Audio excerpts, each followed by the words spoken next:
Hello, I'm Barack Obama and I approve this message. Now is a time when citizens of the United States have something to be concerned about. For starters, it's a time when we should all be concerned about the Democrats completely destroying the economy via a Democratic-led Freddie Mac and Fannie Mae, as well as banking committee. It's a time we should all be concerned about oil prices and the decision to not drip. A decision ultimately led by my constituents, Pelosi and Dick Reed, as well as the Democratic majority-led House. Now, some of you may think that cheap gas is a good thing, but I beg to differ. It's also a time we should be concerned about the decision to give Acorn, a huge supporter of mine, by the way, and one of the perpetrators of this financial debacle we're in currently, a few billion dollars, which, by the way, was slipped into this socialist bailout bill signed into effect just last week. I mean, what really is a few $billion in the big scheme of things, right? Now, these have to be some of the stupidest and worst decisions I've seen made in my whole 4 days in politics. Imagine what I would have seen with an entire week in politics. I think Allah can only answer that. Now, so many of you may be asking yourself, how does Barack Obama, the Messiah, the future president of a soon socialist country, the new and improved Soviet Union, how does he intend to get rid of these financial problems? Well, it's simple. You tax the shit out of anything with a heartbeat, especially on those making $42,000 a year or more. We can't just have people running around making that type of money while others have trouble making the payment on their $1 million home that they purchased on a $32,000 a year salary. It's just not plausible. I also intend to do away with the Bush tax cuts, raise the capital gains tax, raise the social security tax, raise the death tax, the inheritance tax, income taxes, consumption taxes, property taxes, raise the poll tax. This way I'll even get a piece of you at the November 4th election day, which is only fair, I believe. And we also plan on raising corporation taxes, in case I didn't mention that. And basically every other tax there is, including taxes on breathing and living. No, that's just a joke, actually. I wouldn't do that. Well, it's crossed my mind. There's one more tax we'd like to raise, and that is taxes on carbon dioxide, something I'll get into later on. Now, when I'm done raising the taxes in these areas, virtually every citizen and every non-citizen, if I can pull it off, will receive handouts for as long as they vote for me, Barack Obama. You see, raising taxes on the productive side of society and spreading the wealth to those who don't work in society will kick-start this country in the following ways.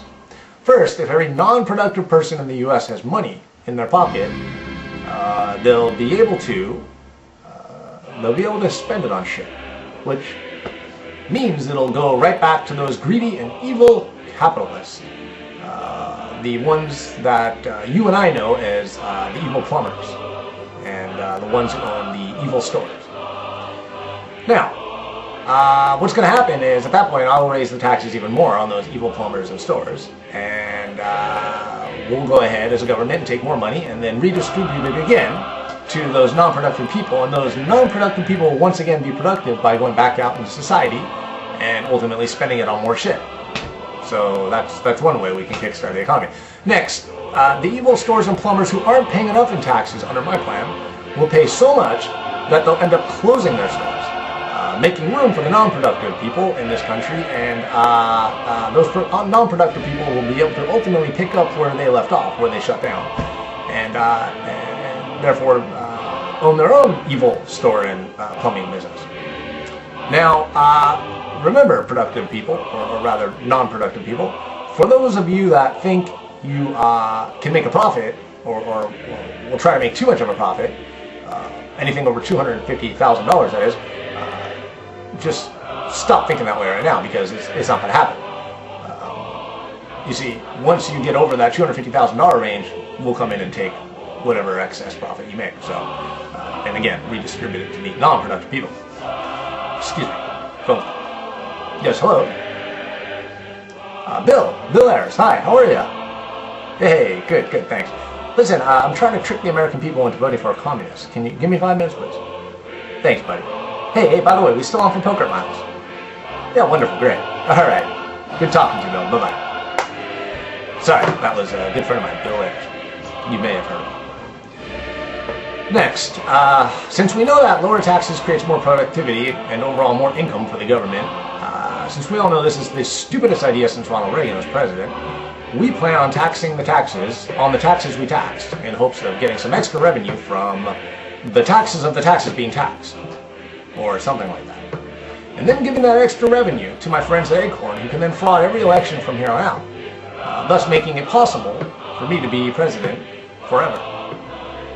Now, for all you people that plan on evading my tax plan and leaving the country, I would think twice about that. Why? I'll tell you why. Being that so many countries who depend on the capitalistic virtues of this country to be successful themselves, being that there's so many of them, they too, the ones that own the evil stores and the evil plumbing businesses, they too will ultimately end up closing down, and there will be nobody running any more businesses or nowhere to go in the world to start a business of your own. This will all happen virtually in the first 30 days in office, running this country into the ground. I mean, raising taxes on the evil ones. Finally, I would like to touch on something that's dear to me, close to me, something I think about quite often, and that is my good friend Bill Ayers.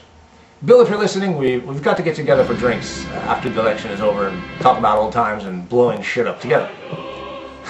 I'm just kidding. I never actually blew anything up with Bill, I just drove the getaway car on more than one occasion. Now, I'd like to say, Bill, that you always have a spot in my cabinet, no matter how much the world hates you, no matter how much the world thinks you're a scumbag. I denounce those people, and I respect the fact that you have the balls, Bill, the balls to strike back against the evil empire at the time that went by the name of America. People, you may have heard of this country, America. It's actually the country that I'm running for president. It's a country with, I think, 58 or so states, perhaps 59. I might be off, but it's quite a big country. Now, again, thank you, Bill, for doing what you felt was right at the time, and look forward to having drinks with you. In any event, my name is Barack Obama, and I want to say thank you for listening, and I approve this message. Thank you.